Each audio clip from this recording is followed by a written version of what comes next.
열흘 전 8월 15일은 우리에게는 광복절이었습니다.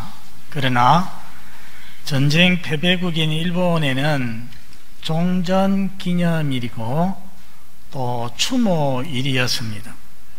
그날 추모식에서 일왕 나루히토는 과거 일본의 행적에 대해서 깊은 반성을 표한다고 하였습니다. 반면에 아베 총리는 반성이나 가해국의 책임을 전혀 언급하지 않았습니다. 지난 7년 동안에 그랬다고 합니다.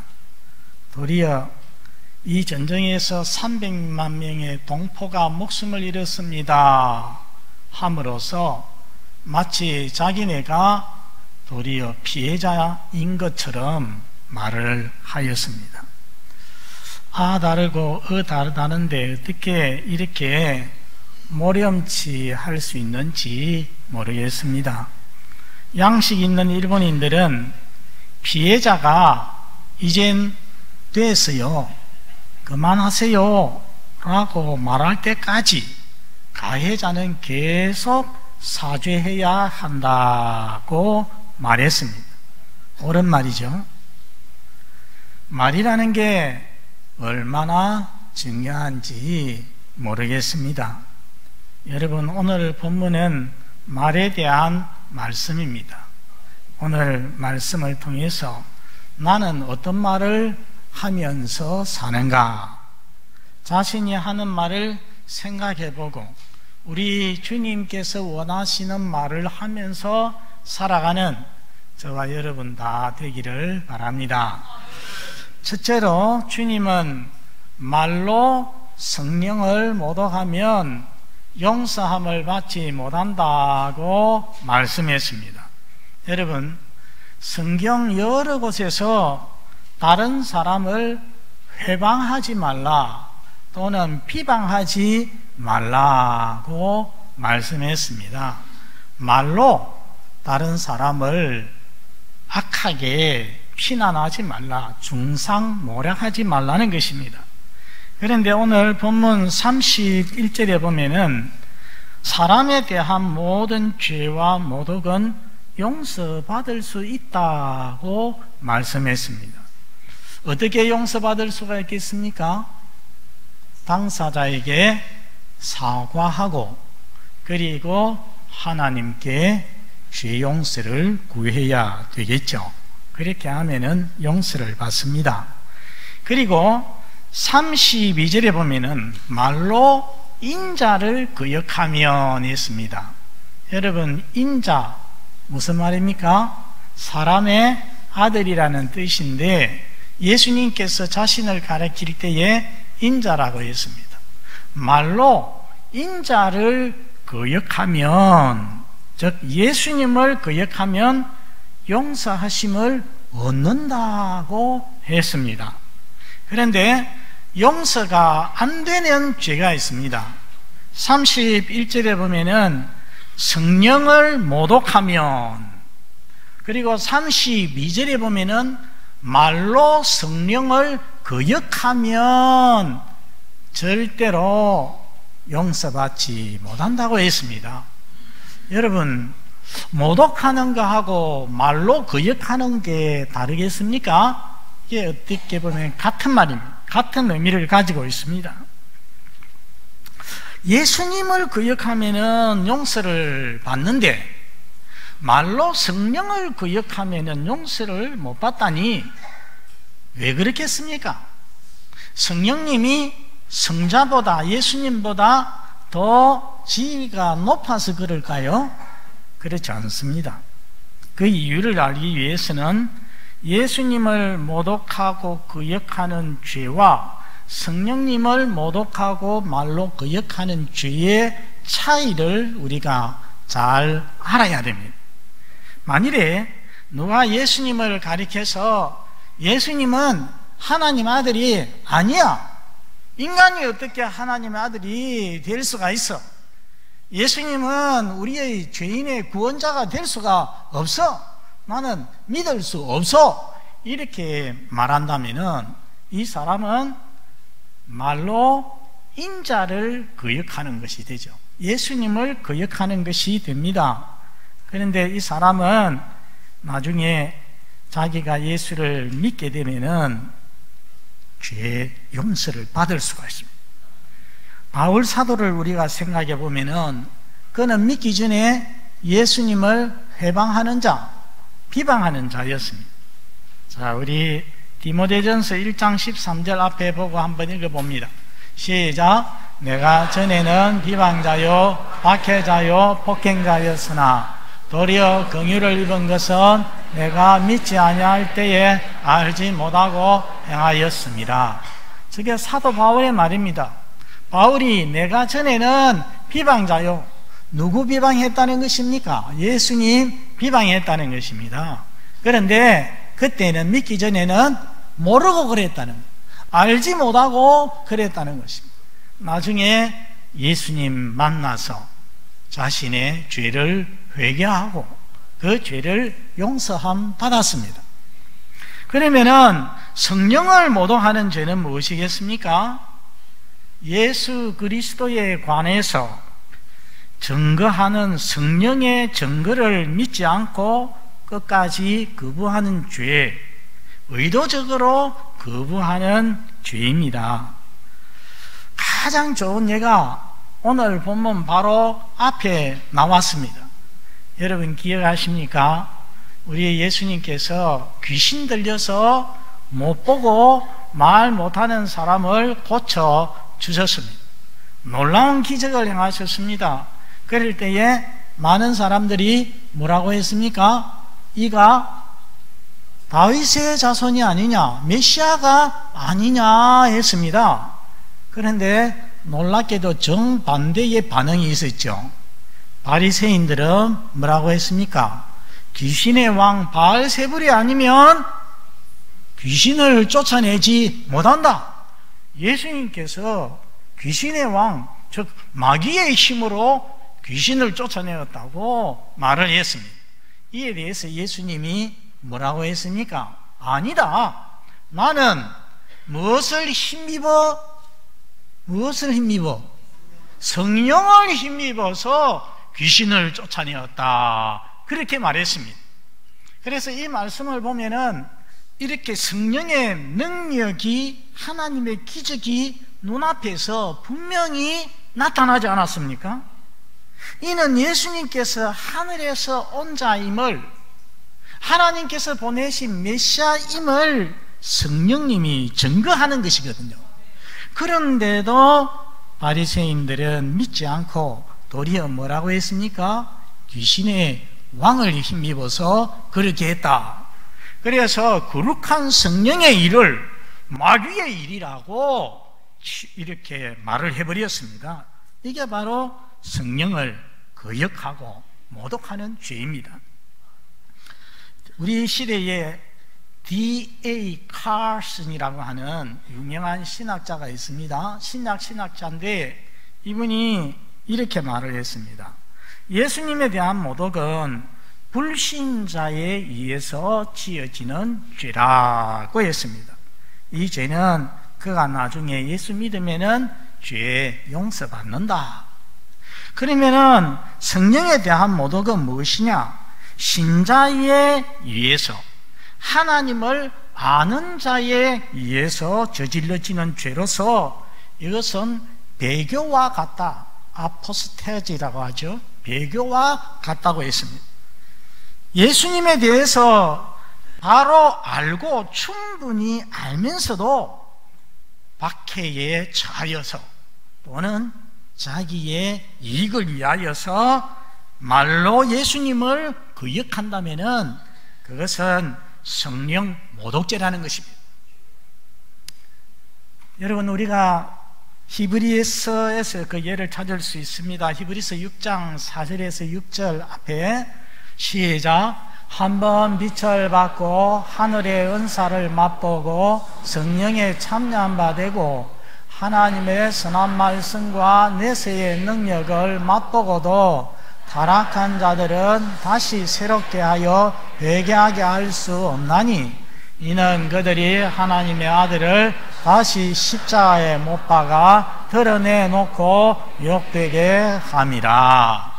저기 한번 빛을 받고 하늘의 은사를 맛보고 성령에 참여한 바 되고 이런 사람은 교회 오래 다닌 사람이죠. 체험이 있는 사람입니다. 그런데도 타락한 사람, 그 사람은 다시 새롭게 해서 회개하게 할 수가 없다고 했습니다. 쉬운 말로 그 죄를 용서받지 못한다는 것입니다.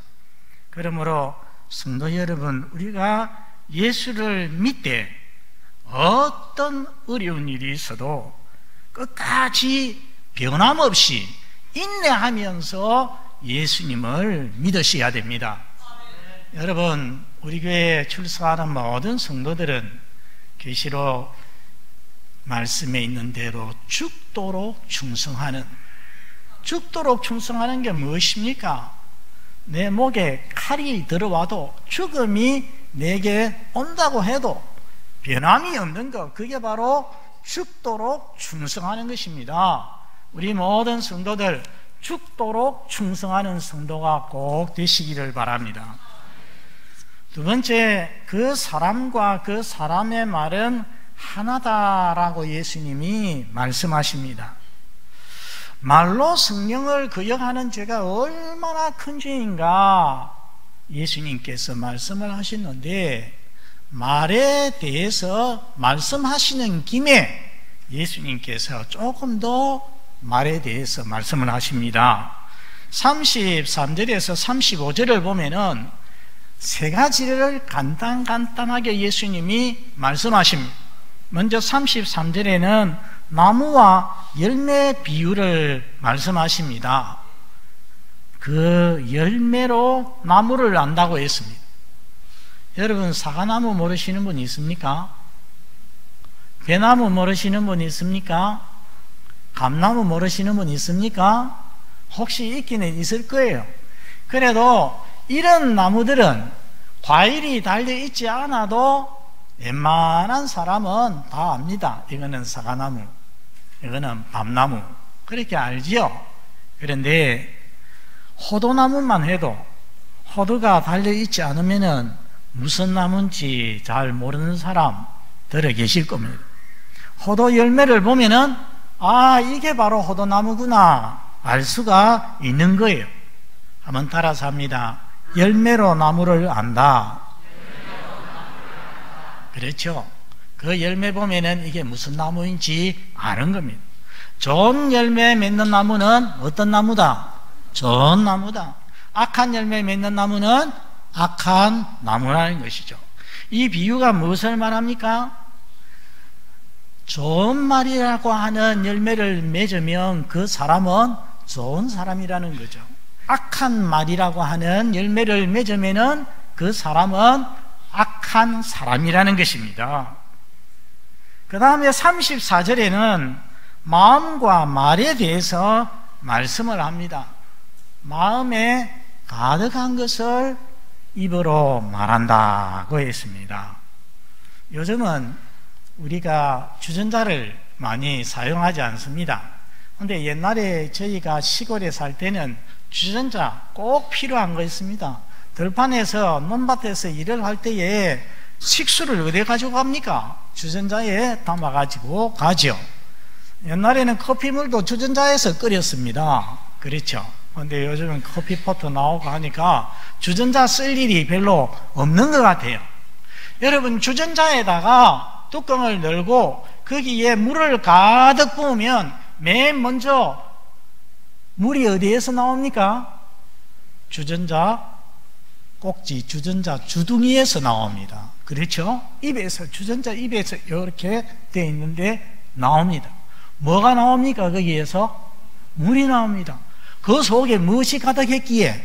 물이 가득하니까 입에서 물이 나오는 거예요. 사람의 말도 꼭 그와 같은 거예요. 그 사람 속에 이런 생각, 이런 말이 가득 있으면 그것이 저절로 입으로 나오게 된다는 것입니다. 미국에 사시는 어느 장로님이 계셨는데, 미국에 계시는 분들은 가보면은 우리나라 무슨 드라마든지 이런 것을 세트로 그냥 통째로 많이 빌려와가지고 쫙 떼는 그런 일들이 많습니다.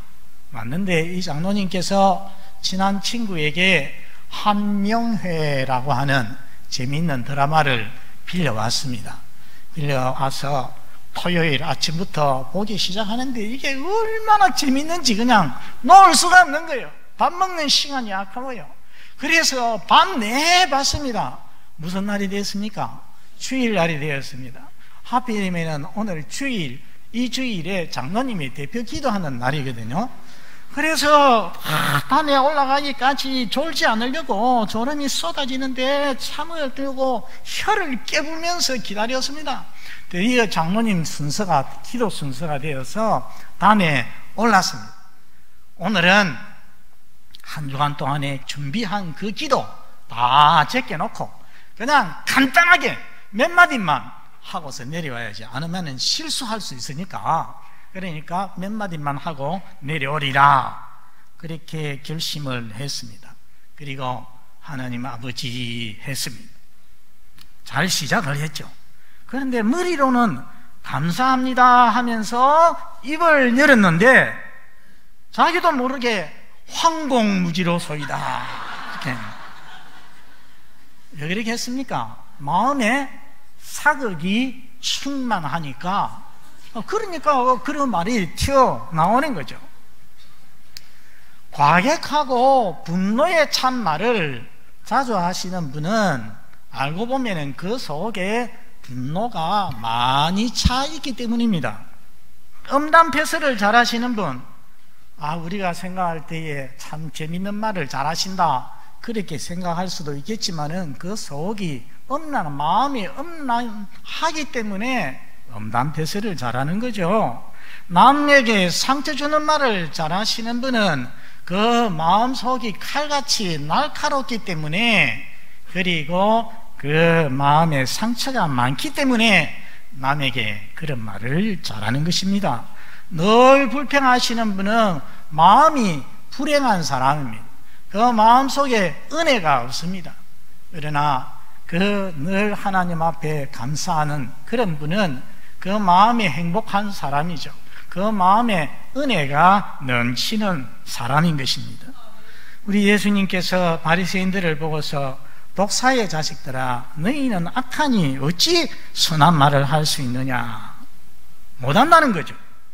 예수님이 행하시는 이 선한 기적, 귀신 들려서 못 보고 말 못하는 사람을 귀신 쫓아내어서 보게 하고 말하게 해주셨으니까 이 얼마나 선한 일입니까? 이 선한 일을 보고서 바알세불을 힘입어서 그랬다, 악하게 왜곡하는 말하는 것 보면은 그 마음에는 무엇이 가득하다는 겁니까? 독이 가득하다, 악이 가득하다는 것입니다. 여러분, 35절을 보면은 창고 비유가 기록이 되어 있습니다. 쌀 창고에는 쌀이 가득해서 문을 열면은 쌀이 나옵니다. 빙계 창고에는 문을 열면 빙계가 나오게 되어 있습니다. 그와 같이 선한 사람은 그 쌓은 선에서 선한 것을 내어놓고, 악한 사람은 그 쌓은 악에서 악한 것을 낸다고 했습니다. 여러분, 금방 살펴본 이 세 가지 말씀은 사실은 같은 교훈을 주고 있습니다. 어떤 교훈입니까? 사자성어로 말하면은 신토부리입니다. 신토부리가 뭡니까? 몸과 땅은 하나다, 다르지 않다는 말 아닙니까? 몸과 땅은 같다는 그런 말이거든요. 그처럼 말과 사람은 다르지 않다, 말과 인격은 다르지 않다, 하나다라는 말씀입니다. 아이고, 그 사람이 말은 그래도 사람은 참 착하다, 그 사람이 말은 그래도 뒤가 뒤끝이 없다, 천만의 말씀입니다. 아닙니다. 성경에 뭐라고 했습니까? 마음에 가득한 것을 입으로 말한다고 하였습니다. 그러기에 우리 성도들은 말을 조심하고 훈련해야 됩니다. 그런데 오늘 우리 예수님의 말씀을 보면은 무엇보다 중요한 것은 내 말을 고치기 전에 해야 될 것이 무엇입니까? 마음이 새롭게 변화되어야 한다는 것입니다. 왜? 마음에 가득한 것을 입으로 말하기 때문에 그 마음이 온유해지고 겸손해지고 그 마음이 선해져야 거기에서 선한 것이 나올 수 있기 때문입니다. 에베소서 4장 23절에 보면은 심령이 새롭게 되어라고 말씀했습니다. 로마서 12장 2절에 이 세대를 본받지 말고 오직 마음을 새롭게 함으로 말씀했습니다. 성도 여러분, 우리 기독교는, 우리가 믿는 신앙은 겉을 조금 바꾸고 새롭게 해보는 그런 운동이 아닙니다. 우리 기독교 운동은 마음을 새롭게 하는 운동입니다. 근본적으로 새롭게 되는 운동입니다. 하나님의 성령으로 내 마음이 변화되고 새롭게 되므로 내 생활도 변화되고 내 말도 변화되는 운동이 우리가 믿는 기독교 신앙인 것입니다. 여러분, 이 심령을 새롭게 하는 것은 성령의 역사입니다. 성령에 의해서 내 완악한 마음, 내 독한 마음 깨어지고 녹아져서 새롭게 되어야 되죠. 그러면은 새로운 말, 선한 말을 하게 되는 것입니다. 여러분, 성령의 은혜를 사모하십시오. 성령의 역사를 기도하시기 바랍니다.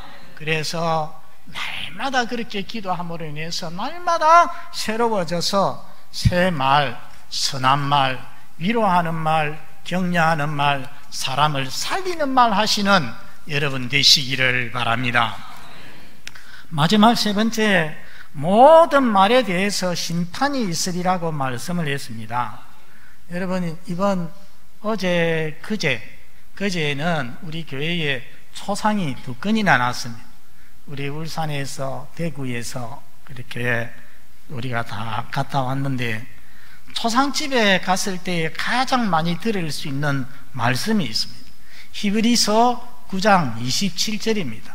한 번 죽는 것은 사람에게 정하신 것이요, 그 후에는 무엇이 있으리라? 심판이 있으리라. 여러분, 심판이 있습니다. 믿으십니까? 우리가 마지막 날 하나님 앞에 저도 여러분도 다 서게 됩니다. 이 심판에 대해서 성경이 무엇이라고 말씀을 하느냐? 고린도후서 5장 10절, 이는 우리가 다 반드시 그리스도의 심판대 앞에 나타나게 되어 각각 선악간에 그 몸으로 행한 것을 따라 받으려 함이라. 저기 심판대 앞에 서서 심판을 받는데 그 몸으로 행한 것을 따라 그랬습니다. 계시록 20장 12절 13절에도 보면 계시록 마지막은 세상 마지막 모습을 보여줍니다. 거기에 보면은 마지막 심판대에서 사람이 자기 행위를 따라서 하나님 앞에 심판을 받는다고 했습니다. 이런 말씀을 보면은 심판의 기준이 무엇입니까? 심판의 기준은 무엇입니까? 행위죠. 행위를 따라. 그러면 행위란 무엇인가? 여러분, 행위가 무엇입니까? 우리는 이 점에서 조금씩 오해할 때가 있습니다. 내 몸으로 어떤 나쁜 짓을 한 거, 예를 들어서 도둑질을 했다든지 사기를 쳤다든지 사람을 죽였다든지 간통을 했다든지 이런 일, 내 몸으로 악한 일을 한 것만 행위라고 생각을 한단 말이죠. 그러나 여러분, 기억할 것은 몸으로 이루어진 모든 것, 내 몸에서 나온 모든 것이 바로 행위입니다. 그 점에서 사람의 말도 그 사람에게서 나왔으니 행위에 속한다는 것입니다. 로마서 14장 10절을 같이 읽어보겠습니다.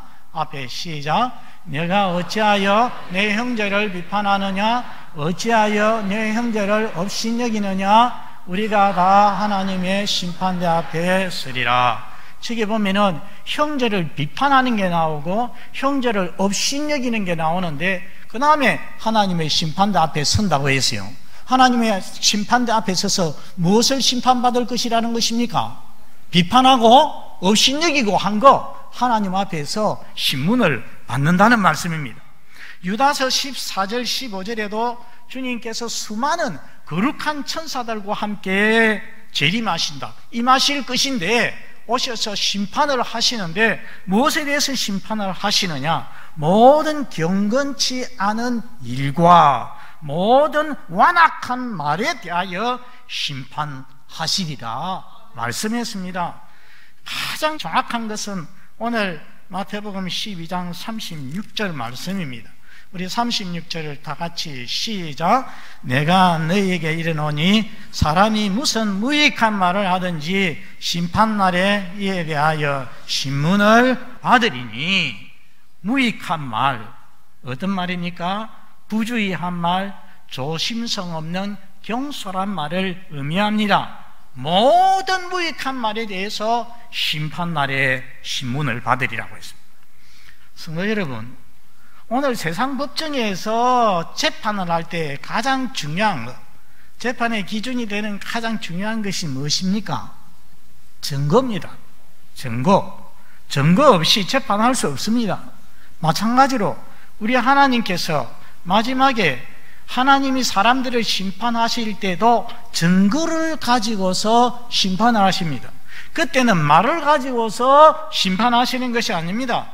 그래서 마태복음 7장에 보면은 그날에, 심판날에 주여 주여 하는 자마다 다 천국에 들어갈 것이 아니요 다만 하늘에 계신 내 아버지의 뜻대로 행하는 자라야 들어가리라 말씀을 했습니다. 그러므로 그날에 하나님께서는 믿음의 증거를 가지고서 우리를 심판하시는 것입니다. 믿음의 행위, 믿음의 말, 선한 말이 있었느냐를 가지고서 심판을 하십니다. 내가 어떤 말을 하면서 살았느냐에 따라서 정죄를 받기도 하고 의롭다함을 받기도 하고 한다는 것입니다. 여러분 37절 보십시오. 37절 같이 읽어봅니다. 시작. 내 말로 의롭다함을 받고 내 말로 정죄함을 받으리라. 그러므로 성도 여러분, 우리는 이 땅에 사는 날 동안에 내 말에 대해서 마지막 날 하나님께서 책임을 물으실 것이다, 내 말에 대해서 하나님 앞에서 심판을 받을 것이라는 이 사실을 한시도 잊지 말고 늘 기억하면서 조심하면서 살아야 됩니다.